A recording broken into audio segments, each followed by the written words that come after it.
Welcome to the Genesis Hub Room once again. Sage here. I'm joined with Tsukiyomi. What is up? And again, we have Ctoan with us. What's happening? We're playing Sonic 2 today.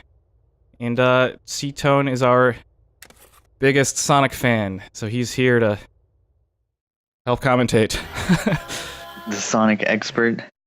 Yeah, out of all the I go back and forth between Sonic 2 and Sonic 3 being my favorites.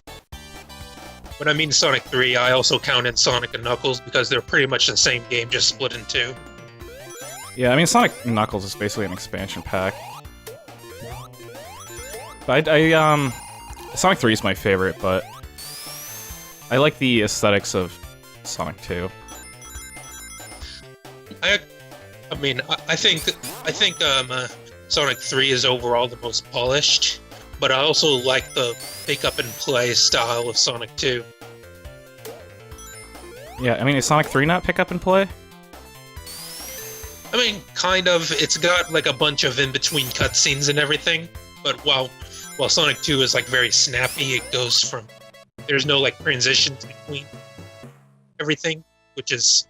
I mean, I don't think there's anything wrong with it. It's more of a different style. Yeah, I guess this is more arcadey. Yeah. You just kind of go. I mean, Sega is an arcade company at heart, so it makes sense. I never really went to arcades, really. They had like arcade machines back in the 80s or 90s. Allegedly. Yeah, I was born in '96, so the only real arcades I've seen is like things like Dave and Buster's, or like the occasional like pull up like Miss Pac-Man, Galaga, something like that. Those kind of classic games. Yeah, I never really went to the arcade because like there was just always consoles at home. So I just played games at home. Yeah, like Sega Genesis, Super Nintendo. Dreamcast. Yeah, I mean, Dreamcast eventually. Back then, the arcade was pretty much the same, kind of similar to how PCs are viewed. Like, we're constantly comparing consoles' visuals to how good they stack up to the PC. Back then, you stacked up to how good they were in the arcade.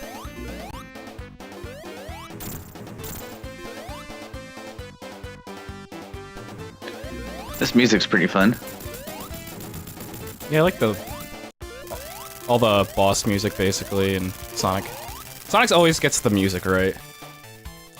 If they get anything Almost wrong, always. yeah. If they get anything else wrong, they'll still get the music right. Although Sonic Chronicles and Sonic Rise of Lyric sadly didn't get that memo. Yeah, does Sonic Boom even count as a game? It's more. I view it more as like a licensed game based on TV show, which is actually good. The cartoon's You know, good.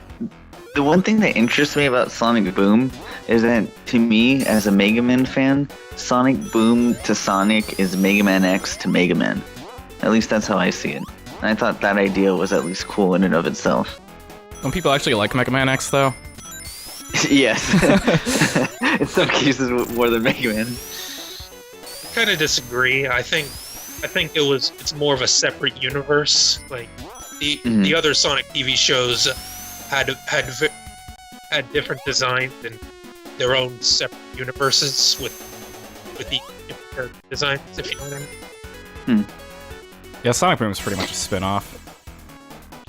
Well, in that case, if I was the Reggie of Sega, I would make them the same universe and make Sonic Boom officially the X of Sonic. Nah, I think he's dead on arrival. I don't even know if they're gonna make any more Sonic Boom games. Booms. I mean, they released an extremely rushed game on a failing system exclusively. So Were you expecting Great to marketing be strategy. seller? Yeah, I mean, at least the cartoon's entertaining. You know, on that note, though, I think they should give it another shot. Another game? Yeah, give it a reboot or a polished reboot or something, or just give it a chance. I don't know if even like any of the same developers are like on that team anymore, because Big Red Button was developing it, and then like everybody left like in the middle of development. Like, guys, this is a sinking ship. We need to get out of here. I don't think that was even. I think it like sank because everybody left. I don't know. I don't know the full story. So as you can tell, the Sonic 2 stages go by much quicker Compared than to the Sonic 1 stages. yeah, it's a little bit faster than Sonic 1. Yeah, I'm noticing guys, these stages breezing by. I keep on looking at these levels as you're playing them stage, and I'm just like, I cannot play this game because I would need to 100% look at everything in the level. And I see like there's all these different paths and stuff. So it's just like, I don't know, I wouldn't be able to complete this game because I'd have to like search out every single spot in the level. Yeah, it's probably a lot there's slower when I first played this. Well, there's not really much to find besides finding a goalpost to get the Chaos Emeralds, which I assume you're not getting this playthrough. No, we're not going for the Chaos Emeralds. But yeah, I guess there is like a ton of detail like in the background and stuff, but everything flies by, so you don't really get a chance to look at it. Also, I wish Tails could fly in this game like he can in Sonic 3. Nope, he drowned. He doesn't fly, he just drowns. Oh look, he came out of nowhere. What a surprise. When I was a little kid, I used to play this with my sister, and I would play as Tails, and since Tails is basically immortal, I would just play as Tails and beat the bosses. This stage strategy. gave so much trouble as a kid. It's basically a beginner's trap with all the water, the crushing blocks, and that boss that can easily knock you into the pit. Yeah. It's funny, I hate water levels, like, in most platformers, like, in almost every platformer, but for some reason in, like, Sonic games, it's not a big deal.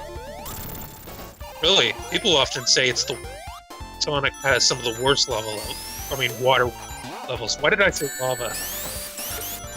Well, I mean, you do slow down a lot. I guess in Sonic 1, Labyrinth Zone is a pretty big pain in the ass.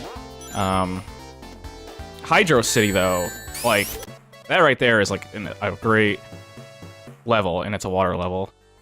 Yeah, that is how you do a Sonic water level, Hydro City. Yeah, well, because they, like, instead of just having water for, like, just to be water, like, they add, like, new mechanics to make the water fun. Make water fun? What are they, lifeguards? No, they're gym teachers. Gym teachers from the 90s with the short shorts.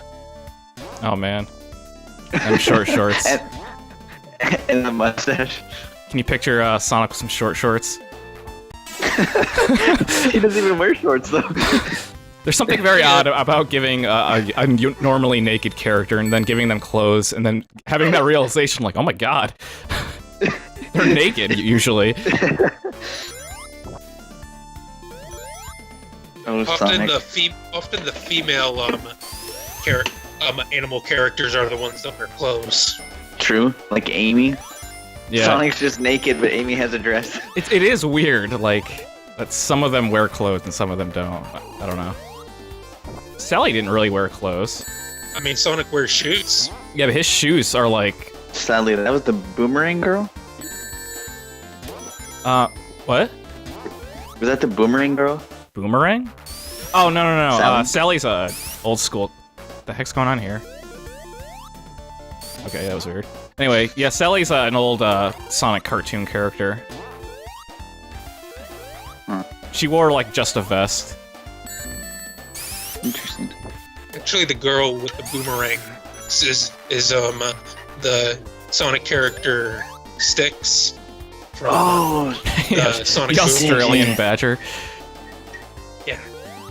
Yeah, fun fact, just so everyone knows, my knowledge of Sonic is limited to the Archie comics, specifically the Mega Man crossover ones. So, just so everyone knows why I confuse Sally with Styx.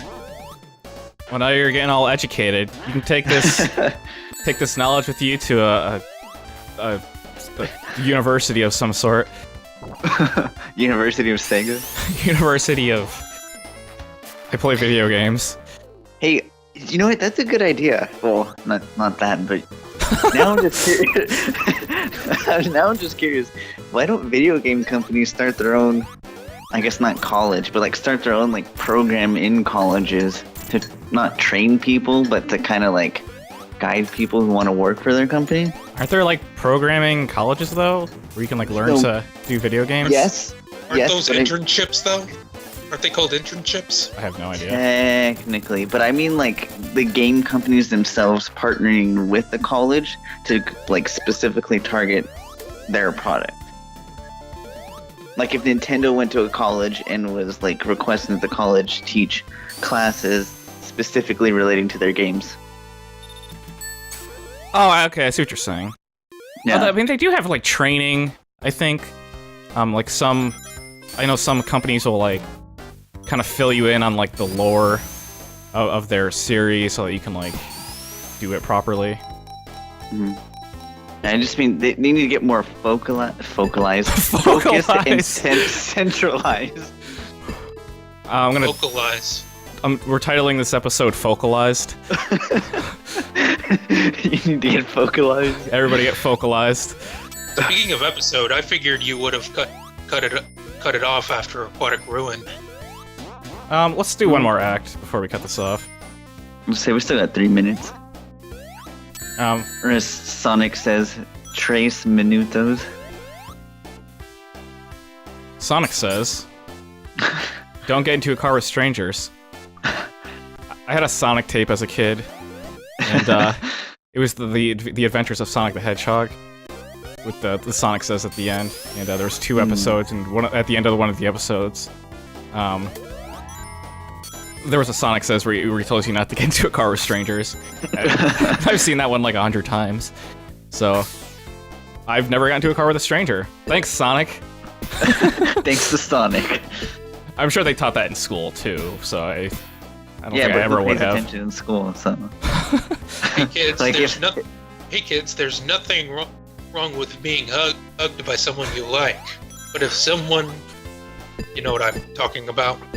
If someone tries to touch you in a place in a way that makes you feel uncomfortable, that's no good.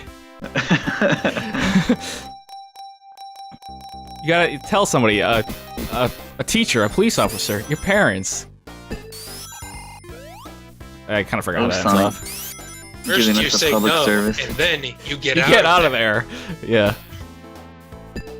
Gotta go fast. Gotta get out of this sexual harassment fast. It makes me wonder why, I was gonna say video game companies. It makes me wonder, like, just like, I guess TV shows in general don't do things like that anymore. Do they need to?